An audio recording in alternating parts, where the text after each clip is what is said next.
Start परिच्छेद महोदय, उपरोक्त विषयावरील संदर्भित पत्राबाबत आपणास पुढीलप्रमाणे कळवण्याचा मला आदेश झाला आहे.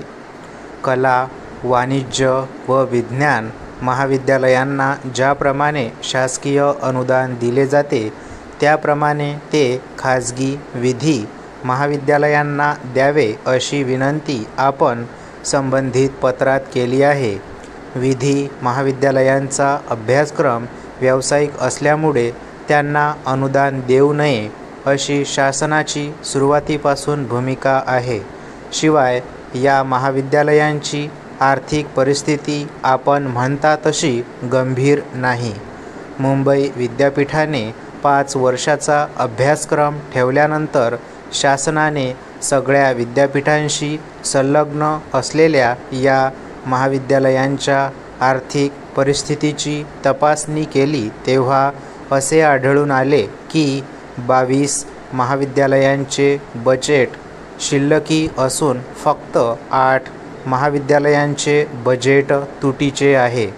जेथे शिल्लकी बजेट आहे तेथे शासन अनुदान देत नाही. ज्यांचे बजेट तुटीचे आहे त्यांच्या एकूण खर्चाची छाननी करून त्यांना अनुदान देण्याबाबत विचार करावा लागेल. कोणत्याही शैक्षणिक संस्थेला अनुदान देताना विद्यार्थ्यांकडून घेण्यात येणारी फी, तेथील कर्मचारी वृंदाचा आकृतिबंध, त्यावर होणारा खर्च तसेच इतर बाबींवर होणारा खर्च याबाबत शासनाने तयार केलेल्या नियमांचा निकष लावला जातो. तसे या खाजगी विधी महाविद्यालयाबाबत अद्याप केले गेले नाही.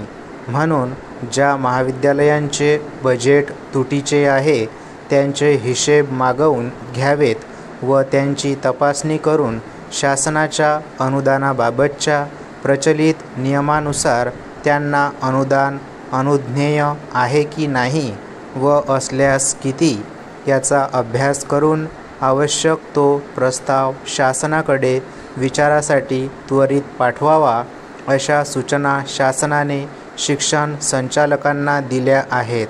शासनाच्या नवीन धोरणानुसार कला, वाणिज्य, विज्ञान, तंत्र आदी क्षेत्रात विना अनुदान तत्वावर खाजगी महाविद्यालये सुरू करण्यास फार मोठ्या प्रमाणावर परवानगी देण्यात आली आहे.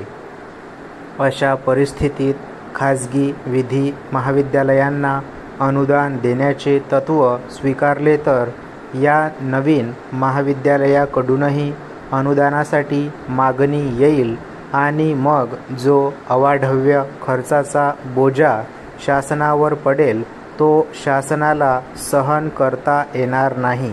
अर्थात अगोदर सुरू झालेली जी महाविद्यालये तोट्यात चालत आहेत त्यांचा वेगळ्या प्रकारे विचार करता येऊ शकेल ही गोष्ट निराळी.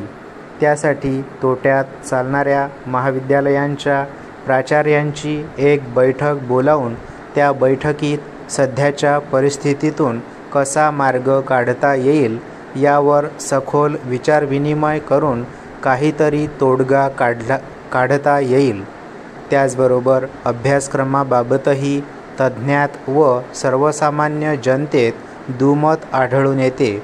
काहींच्या मते जुनाच अभ्यासक्रम चालू ठेवावा तर काहींच्या मते नवीन अभ्यासक्रम तेवढा लागू करावा असे आहे.